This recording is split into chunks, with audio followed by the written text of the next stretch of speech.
That night in July 2023, the air in New York was thick enough to choke on. A sticky blanket of heat that turned my tiny apartment into a pressure cooker. I'd just gotten out of the shower, the kind you take after a brutal shift at the coffee shop on Bedford Avenue, where tips were scarce and the customer's entitlement was endless.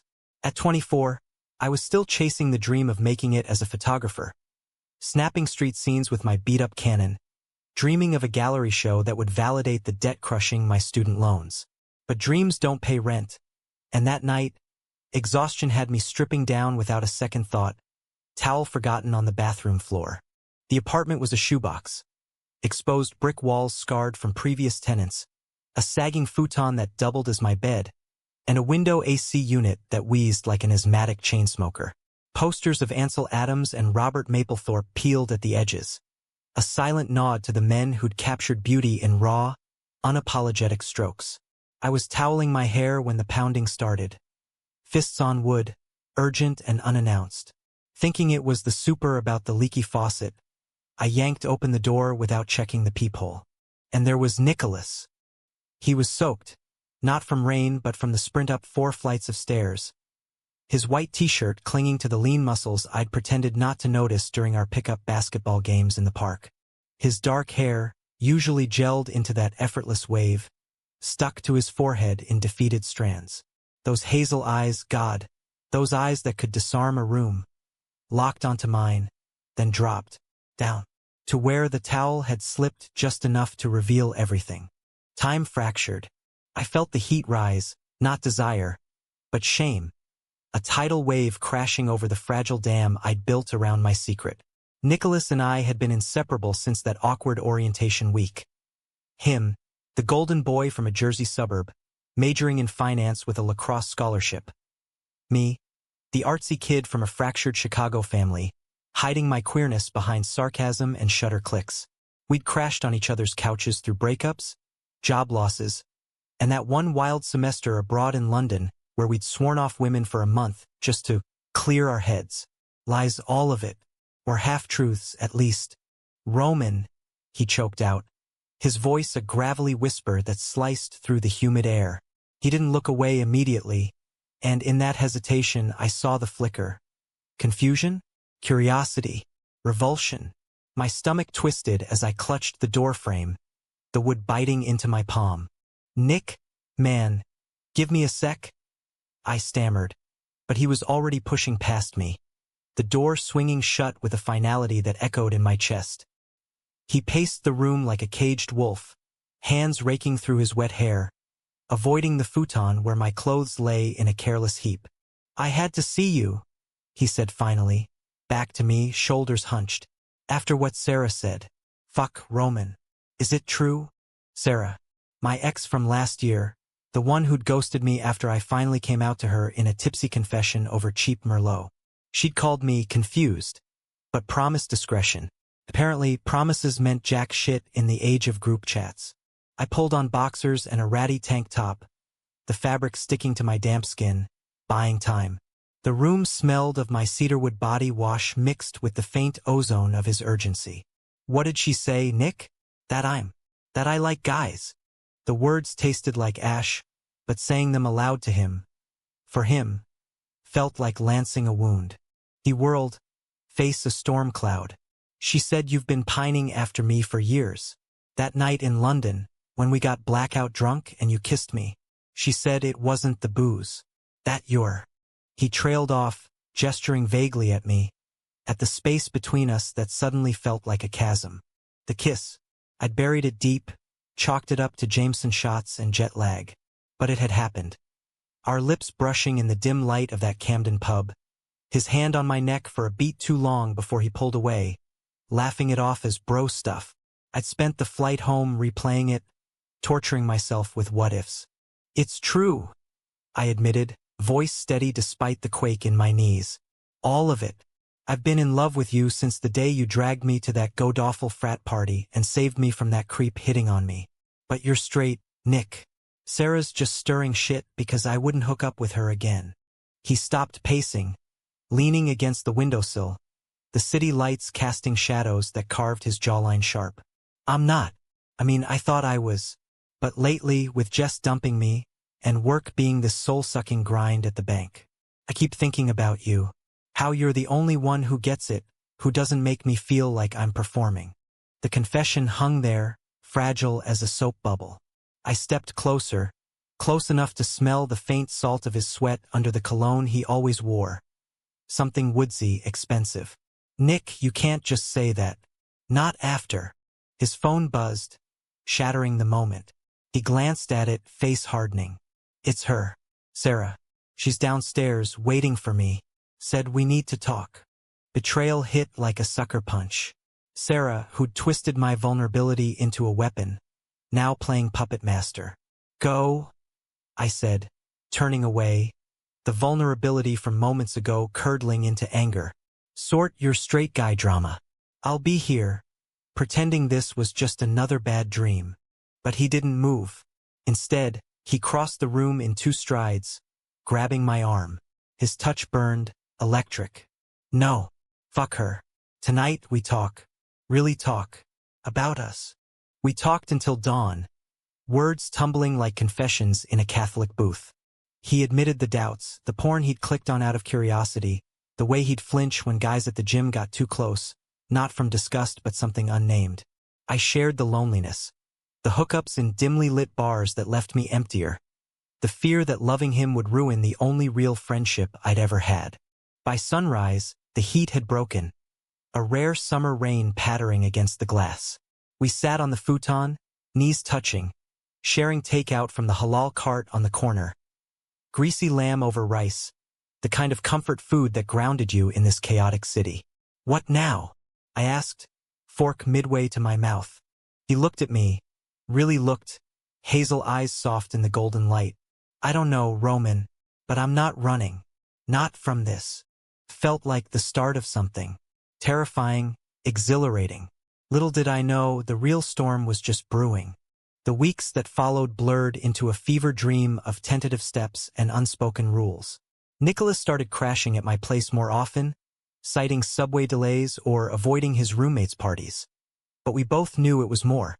We'd watch old Scorsese films on my laptop, Taxi Driver, Goodfellas, narrating the gritty New York underbelly like it was our own biography. He'd lean into my shoulder during the tense scenes, his breath warm against my neck, and I'd freeze, afraid to breathe, afraid to break the spell. I kept my photography gigs going, hustling for weddings and corporate headshots to pay the bills, but my real work was in the streets. Candid shots of drag queens hustling tips outside Stonewall, weary commuters on the L train, the mosaic of humanity that made this city pulse. One afternoon, in Washington Square Park, I captured Nicholas unawares, him feeding pigeons with that boyish grin, sunlight gilding his profile like a Renaissance painting. When I showed him the print later, over beers at our dive bar on Avenue A, he traced the edge with his thumb, voice low. You make me look heroic, like I could be more than just some suit in a cubicle. You're already more, I said, clinking my bottle against his. You're the guy who showed up at 2 a.m. with falafel when I bombed that gallery pitch. The one who listens when I ramble about light and shadow like it's poetry. He flushed that rare crack in his armor and changed the subject to the Mets game on the TV. But the air hummed with possibility, charged like the subway third rail. Then came the betrayal, sharp and unforeseen, courtesy of the one person who'd always been our glue. Jake, our mutual friend from college, the eternal wingman with a laugh like a hyena and a moral compass calibrated to self-interest.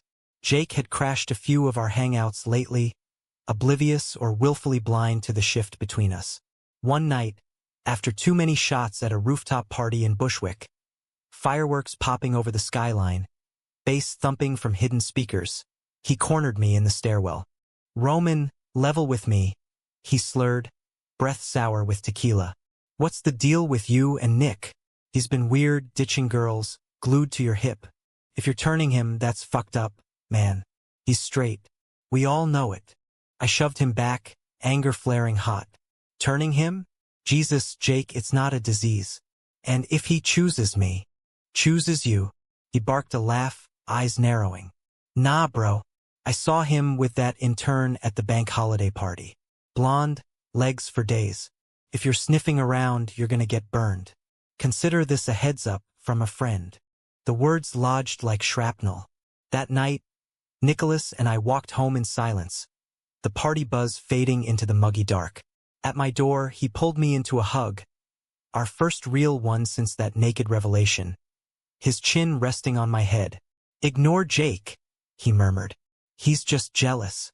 Always has been." But doubt festered. The next day, I scrolled through his Instagram, stupid, masochistic, pausing on a tagged photo from the party. Him, arms slung around the intern, her head thrown back in laughter. Caption, "Office chaos.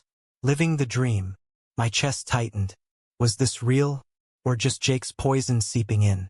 I confronted him over coffee at our spot, a hole in the wall on St. Mark's Place where the baristas knew our orders by heart. Black for me, oat milk latte for him. "That photo, Nick, the intern. Is there something?" He set his cup down slowly, eyes searching mine. "Her name's Emily. She's nice, yeah, flirty. But nothing happened. I shut it down. Told her I'm figuring shit out."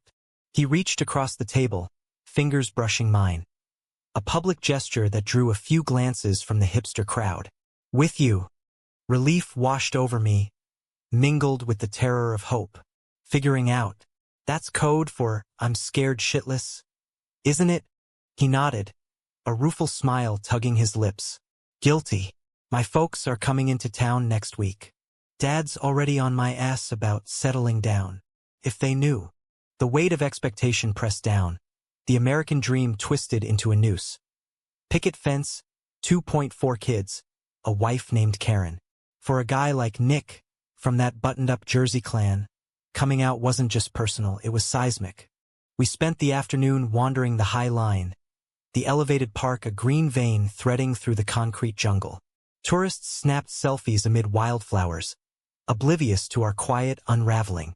He bought me a hot dog from a vendor, mustard only, extra onions, and we sat on a bench overlooking the Hudson, the water glittering like shattered glass. "Tell me about your family," he said suddenly. "The real shit, not the highlights." I hesitated, the old scars itching. Mom had bailed when I was 12, chasing a musician to LA. Dad buried himself in overtime at the steel mill, leaving me to raise my little sister. "They didn't get it," I said finally. "When I came out in high school," Dad said, "try harder," like it was a bad grade. Sis was cool, though. Sent me a rainbow flag for my 18th. He squeezed my hand, hidden from view. Mine would disown me, or worse, pretend it wasn't happening. Pray it away. His voice cracked, and in that vulnerability, I saw the boy beneath the bravado, the one who'd confided in me about his parents' divorce during sophomore year, how it left him terrified of abandonment. That night, we cooked pasta primavera, his mom's recipe, though he have the garlic to spare my dignity. Laughter came easy, wine loosening tongues, but under it simmered the unspoken. How far would he go? As we washed dishes side by side, suds bubbling in the sink, he turned off the faucet and pulled me close. Our first kiss since London, tentative, then deepening, tasting of Chianti and promise. It wasn't fireworks. It was a quiet ignition, the kind that warms from within. But Jake's warning echoed. 2 days later, at a bar crawl in the East Village, I spotted them. Nick and Emily, heads bent close at a corner table, her hand on his arm. My vision tunneled. Betrayal, hot and immediate. I downed my whiskey neat and stormed out, the neon signs blurring into streaks of regret. He found me blocks away, slumped on a stoop under the glow of a bodega. "Roman, wait. Save it." I spat, standing too fast, the world tilting. "Jake was right. You're just confused. Go back to your straight life." His face crumpled, rain starting to spit from the sky. "No. She's a colleague. We were talking work." "I swear." "Work? At a bar? Bullshit." The fight spilled out, words like knives. My insecurities, his hesitations, the fear we'd both been dodging. A crowd gathered, umbrellas blooming like black flowers, but we didn't care. This was New York, drama was currency. He grabbed my wrist, pulling me into an alley slick with puddles. I love you, okay? Not her. Not anyone. You. The words exploded, raw and unfiltered. And in the downpour, as thunder grumbled overhead, he kissed me fiercely, claiming what we'd both wanted. We went back to my place, soaked and spent, collapsing onto the futon. No grand gestures, just holding each other, the rain a lullaby against the window. But dawn brought reality. His parents' visit loomed, and with it, the real test. The parental invasion hit like a nor'easter. Sudden, unrelenting, churning up undercurrents I'd long ago learned to navigate. Nicholas's folks arrived via Amtrak from Jersey, all pressed khakis and polite smiles, booking a suite at the Ace Hotel because Manhattan deserves the full experience. I met them at a brunch spot in Soho, avocado toast and bottomless mimosas, the kind of scene where influencers posed for the gram while real lives frayed at the edges. His dad, Frank, was a retired accountant with a handshake like a vice and eyes that appraised you like a balance sheet. Mom, Linda, cooed over the menu, her pearl necklace a subtle armor. Roman, Nicholas speaks so highly of you. The photographer friend. Such a creative pursuit. I forced a grin, fork spearing a chunk of egg. Yeah, chasing light in the shadows. Keeps me humble. Under the table, Nick's knee pressed against mine. A silent anchor. The afternoon devolved into the obligatory tour. Top of the Rock for skyline views, where Frank pontificated on real estate booms. A stroll through Central Park, Linda snapping pics of Bethesda Fountain like it was her first time in the city, though she dragged Nick to Broadway a dozen times as a kid. We played the parts. Best buds, thick as thieves, but tension coiled tight. Every time Linda asked about that nice girl from the bank, Nick's jaw ticked, his answers clipped. By evening, at a steakhouse in Midtown, ribeyes sizzling, the air heavy with cigar smoke from the lounge, cracks showed. Frank leaned in over his scotch, voice pitched low. Son, you're 25. Time to think legacy. That internship could lead to partnership. And a family, real stability. Nick's fork paused midair, steak juice pooling on his plate. Dad, I'm handling it. Work solid. Personal stuff. It's complicated. Linda's eyes darted to me, then away. Complicated how? You've been so distant lately. Is it a girl? We can help, you know. The table fell silent, the clink of silverware from nearby booths amplifying the void. I stared at my napkin, folding it into precise creases, willing myself invisible. This was his battle, but God, it stung, the casual erasure, the assumption that love fit in a heteronormative box. That night, after dropping them at the hotel, Nick showed up at my door with a six-pack and shadows under his eyes. They're suffocating me, he said, cracking a beer and handing it over. We sat on the fire escape, the city a symphony of horns and distant sirens, fireflies of taxi lights below. Tell them, I urged, though fear knotted my gut. Or at least hint, you can't keep this up forever. He shook his head, staring at the horizon where the Brooklyn Bridge arched like a steel prayer. And say what? Hey folks, I've fallen for my best friend. The gay one. Pass the potatoes. They'd ship me to conversion camp or something. Dad's already on about grandkids. The vulnerability in his voice undid me. I set my beer down, cupping his face, stubble rough under my thumbs. You're not broken, Nick. You're just you. And I love all of it, the messy parts, the doubts. But hiding? It's killing us both. He leaned into my touch, eyes closing. I know. Tomorrow's the family dinner at Peter Luger. Come with moral support.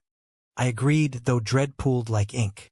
The next evening, the steakhouse was a cathedral of old-world opulence. White tablecloths, waiters in bow ties, the sizzle of dry-aged porterhouse a constant hymn. Extended family trickled in, aunts with teased hair, uncles nursing bourbons, turning the intimate meal into a tribunal. Seated across from Nick, between Cousin Mikey, a loudmouth cop, and Aunt Rita, who'd once called my vintage Levi's provocative, I felt like an exhibit. Toasts were made to the future, glasses clinking like judgments. Then Mikey, 3 whiskeys deep, clapped Nick on the back. Heard you're single again, kid. What's the holdup? Plenty of fish. Real ones, not the app kind. Laughter rippled, but Nick's smile was brittle. Linda jumped in, ever the peacemaker. Nicholas is focused on his career. But Roman, dear, you're single too? Such eligible young men. The table turned expectant, eyes on me. I swallowed, glancing at Nick, his plea silent but desperate. Actually, I started, voice steadier than I felt. We're together, as in dating, have been for a bit. Silence crashed down, heavier than the rain the night we'd fought. Forks hovered. A glass teetered on its edge. Frank's face reddened. Napkin crumpled in his fist. What the hell does that mean? Linda gasped, hand to her pearls. Roman, that's not funny. It's not a joke, Nick interjected, standing so fast his chair scraped like a scream. I love him, and yeah, it's scary as shit, but it's real. More real than anything you've pushed on me. Chaos erupted. Aunt Rita crossing herself, Mikey muttering slurs under his breath, Frank slamming his palm on the table. This is a phase, son. Some city nonsense. We'll get you help. Help! Nick's voice rose, raw with years of suppression. You mean erase me? Like mom erased her depression with pills? I'm gay, Dad. Or bi or whatever. Doesn't matter. I'm with Roman. And if you can't handle that, walk away. The restaurant hushed, patrons staring like we'd hijacked the main stage. Linda wept quietly, dabbing her eyes, while Frank stormed out, the door banging like a gavel.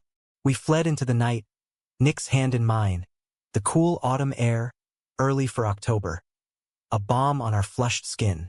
Back at my place, he paced, fury giving way to sobs, deep, wrenching ones that shook his frame.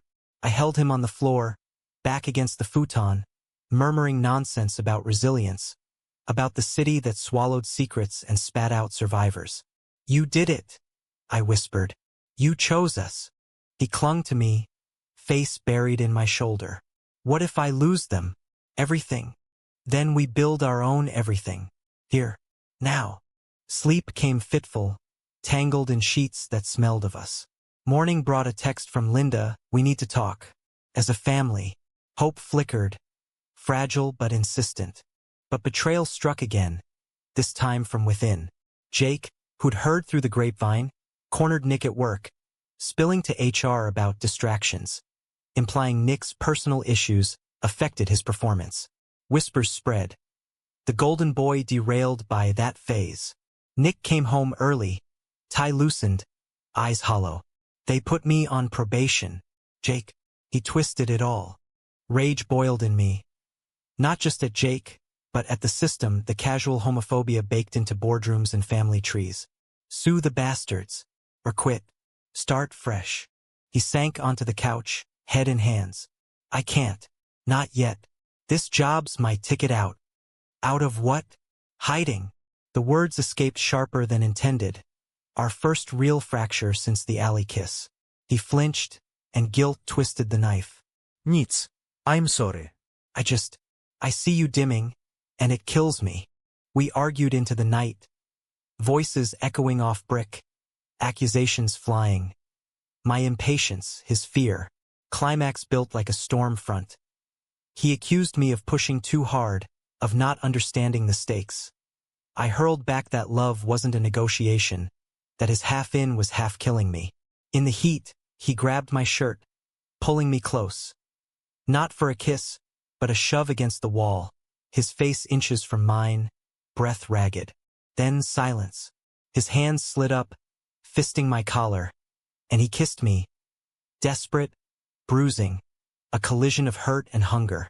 We sank to the floor, bodies entwined, not crossing lines but mapping the territory between us. It was catharsis, tears salting our skin, the argument bleeding into understanding. Dawn found us spent, wrapped in a blanket fort of throw pillows. I'm in, he whispered. All the way. No more half measures. But the world doesn't pause for epiphanies. Frank called that afternoon, voice gruff over speakerphone. Come home, son. We'll fix this. Therapy. Whatever it takes. Nick looked at me, resolve hardening his gaze. No, Dad. I'm staying. With Roman. Love you. But this is my life. The line went dead. Loss, acute and aching, but in it, freedom. Winter clamped down on the city like a judgmental ant, blanketing Brooklyn in gray slush and holiday lights that mocked the chill in our bones. After the family implosion, Nick and I hunkered down, building a rhythm amid the chaos. He negotiated a transfer to a smaller firm in Dumbo. Less prestige, more flexibility, while I landed a freelance gig shooting for a queer mag, portraits of activists who'd paved the stones we walked on. Our apartment evolved. His lacrosse stick propped in the corner, my camera bag on the shared desk, takeout containers giving way to grocery hauls from the co-op on Atlantic. Yet the betrayal's aftershocks lingered. Jake vanished from our orbit, a ghost text apology ignored, but his sabotage had cost Nick a promotion, fueling late-night doubts. What if I'm not enough? He'd murmur into my neck, post-argument insomnia striking at 3 a.m. For you, for this life.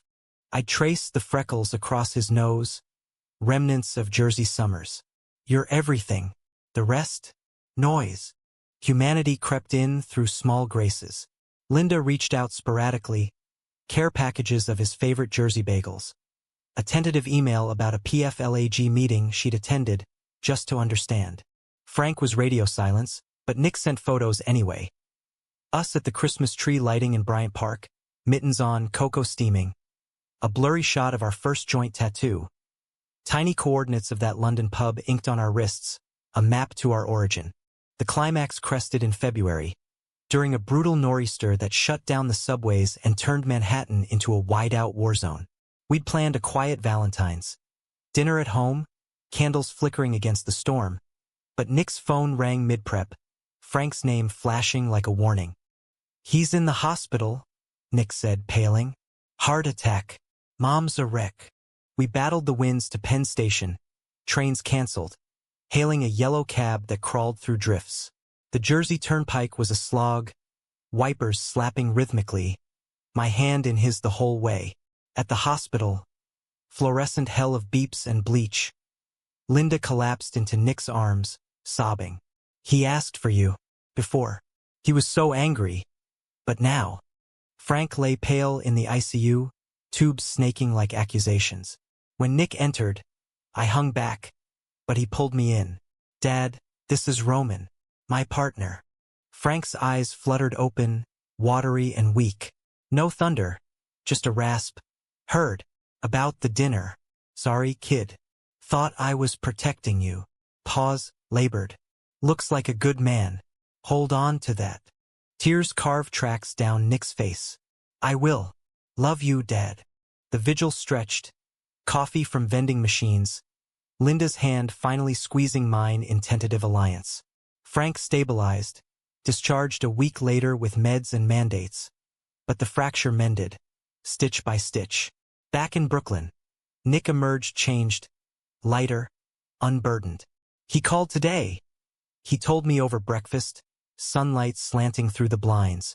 Said to bring you next visit. Family's family. Spring unfurled gentle, cherry blossoms dusting the park like confetti.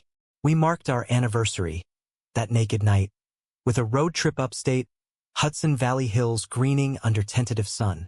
In a cabin by the river, we hiked trails slick with mud, talked futures.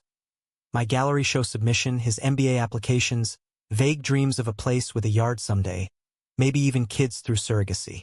But humanism isn't fairy tales. It's the grit beneath. Doubts resurfaced in quiet moments. My fear of abandonment echoing Mom's flight, his of rejection mirroring Frank's old rigidity. One evening, after a gallery rejection email gutted me, I lashed out. What if this is pity? You, slumming it with the broken queer kid. He didn't yell back. Instead, he knelt before me, eyes fierce. Pity? Roman, you're my anchor. The one who saw me when I was invisible. If anything breaks us, it's not love. It's letting fear win. We sought counseling. Not the dramatic kind, but steady sessions at a center in Chelsea. Unpacking layers with a therapist who quoted Whitman like scripture. We contain multitudes, she'd say, And damn if we didn't. Summer circled back, heat rising like memory. On the anniversary eve, we returned to that Brooklyn stoop where I'd accused him, now blooming with window boxes of marigolds. He proposed not with a ring, but a vintage Leica, the one I'd eyed in a pawn shop. For capturing us, he said, down on one knee in the dusk. Forever. I pulled him up, kissing him under the bodega glow. Forever. The wedding was small, rooftop in Williamsburg, skyline as witness, drag queens officiating with flair. Linda walked him down the aisle, Frank in the front row, clapping loudest. Jake? Absent, but forgiven in absence. Life's too short for grudges. Years later, flipping through my photos, our twins' first steps in the park, gray threading his temples. I'd think of that naked night, the hook that reeled us in. Not perfect, our life. Arguments over dishes, job stresses, the world's casual cruelties. But humanistic to the core. Flawed humans loving fiercely, choosing each other daily. In America, where dreams are chased and sometimes caught, we built ours. Brick by brick, kiss by kiss. And that, in the end, changed everything.